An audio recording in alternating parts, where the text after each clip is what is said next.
It's February, which means it is time for me to share my 5 favorite homeschool resources, things that were standouts in the last month worth of homeschooling. And I have got curriculums for you guys that have stood out. I have just different methods or things that we've been tweaking and adjusting, and some supplemental resources for you. So let's get started.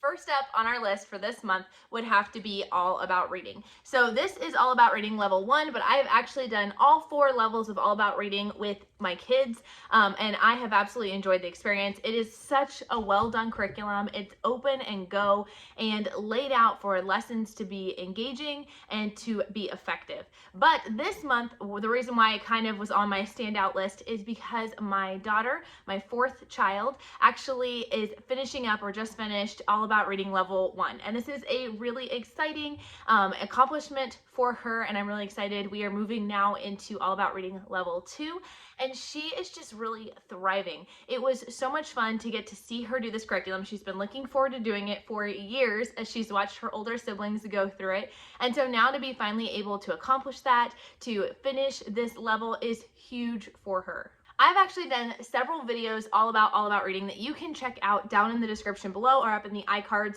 One's about 10 things you should know about All About Reading, how to set up your All About Reading, and so much more. The second resource that has been hugely helpful in our homeschool has actually been audiobooks. I just want to shout out 3 of my favorite places to find audiobooks, and that is Audible, to find great deals on audiobooks. We love using Sarah Mackenzie's website, Read Aloud Revival. She has a whole section just on current audiobook deals that I check each week to see what kind of audiobooks might be on sale. The nice thing about Audible is you don't actually have to have an Audible membership. You can simply go in and purchase these discount audiobooks, and then they are yours to keep.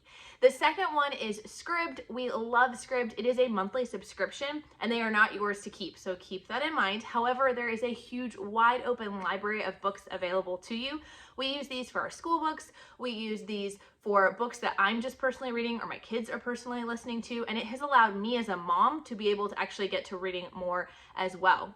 The third and final area is Bookshare. Now, Bookshare is only for those who are actually diagnosed with a condition like dyslexia or with a visual impairment, but it is a great resource for those with special needs. It is totally free, but you do have to upload like a doctor's note or a letter of diagnosis or whatnot to the website to qualify you, and it gives you access to thousands of books that have been put into an audio format, many of which they were never actually created into formal audiobooks. So it is a little bit more of a technical read or like a computer voice type reading to them. However, it has been phenomenal for my dyslexic kiddo to be able to keep up with all the Sunlight readers, to be able to still have those experiences with those books, and to be able to answer the comprehension questions well. Some of the ways we've been using audiobooks this past month that have been standing out is doing a lot of our read alouds in the car. So any time that we're all in the car, we've got our read aloud going, and this has just really helped us to make the maximum use of all of that times driving to appointments and therapies and things, and to be able to still get to our read alouds, which can oftentimes get cut from a busy homeschool day schedule. The second way that we've been using these audiobooks is for my 3 youngest. I am now working with some of my older kids first in the day. You can see more about that in our homeschool schedule. I'll leave a link up in the iCards and down in the description below. But because of that, that means that the 3 younger ones have some kind of dead time in the school space. And so with that, I've actually been having them kind of hang out together in their room and go through and just either color or play with some kind of fidget toys or quiet toys while listening to an audiobook. So they've actually been through several audiobooks just in the past month, which is such a neat experience and a great way for them to keep up the learning while I'm working with other kiddos. The third highlight for this past month would have to be our Earth Science by Apologia. We've been doing Apologia for 6 years now, and we have always loved their science curriculum. It tells a lot about creation from a biblical perspective. It is very, very thorough on the topics that it covers, and we love all of the hands-on experiments. We've had a lot of fun ones come up so far in the year, and we're about halfway through the book now.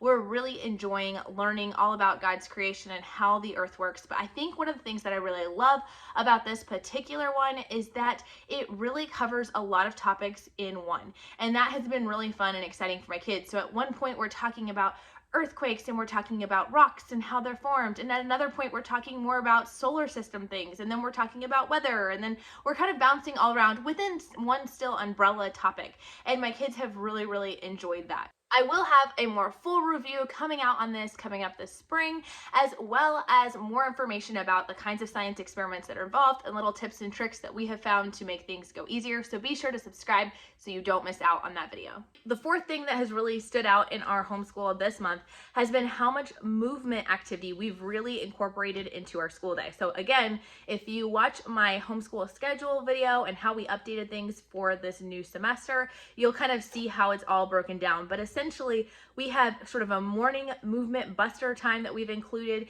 into our homeschool. We have some afternoon kind of movement things as we're doing my daughter's physical therapy exercises. We take an afternoon walk or do an afternoon workout together as a family. And then even in the evening before we go to bed, we do some stretches before we go to bed. And I will say just adding that amount of movement added to our day has been taking some intentionality, and it definitely has not always been easy. There are days where we would prefer not to do it, but I have seen a huge impact in our homeschool. I have a lot of kiddos with ADHD. I have ADHD, and being able to work out some of that energy before we get into school, being able to kind of have those movement breaks throughout the school day has really, really helped with everyone's amount of focus, the amount of productivity that we've been able to get out of everybody, myself included. A few of my favorite YouTube channels that we have used in the morning to help with our movement time has been P.E. Bowman. This one has a lot of really fun workouts that are video game based. And so you are running through a video game and then you're jumping and then you're ducking and you're doing all of these things. There's actually several amazing YouTube channels out there like that. I will link as many as I can down in the below that we have found useful. They also love to look up Just Dance videos. So we don't have the Just Dance video game. A lot of the music and or dancing and or dress can sometimes be a little bit inappropriate.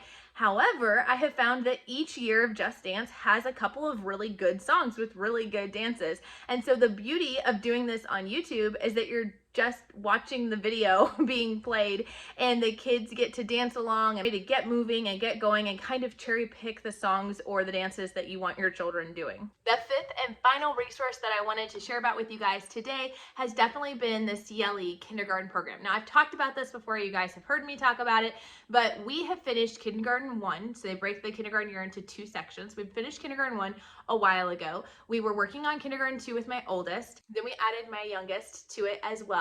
And they're both working through it. They're at 2 different points, so I have 2 different post-it notes here to mark where they are. But my little ones are absolutely loving this program, and so am I.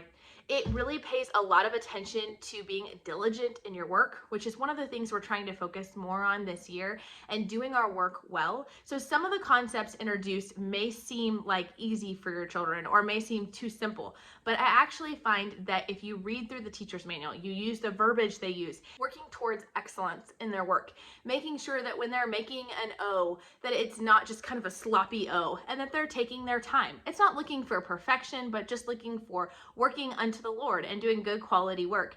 We really enjoyed it. It works on aspects of math and aspects of reading, some spelling, and it has been really fun. We actually will be wrapping up kindergarten 2 here in February with my oldest of my younger 2, and then my very youngest will be continuing on probably until May in kindergarten 2 as well. And I just cannot speak highly enough about it. I hope you have enjoyed learning more about some of our favorite resources from the past month. I would love to know yours. Comment down below and tell me what has been a standout resource that you have used in your curriculum.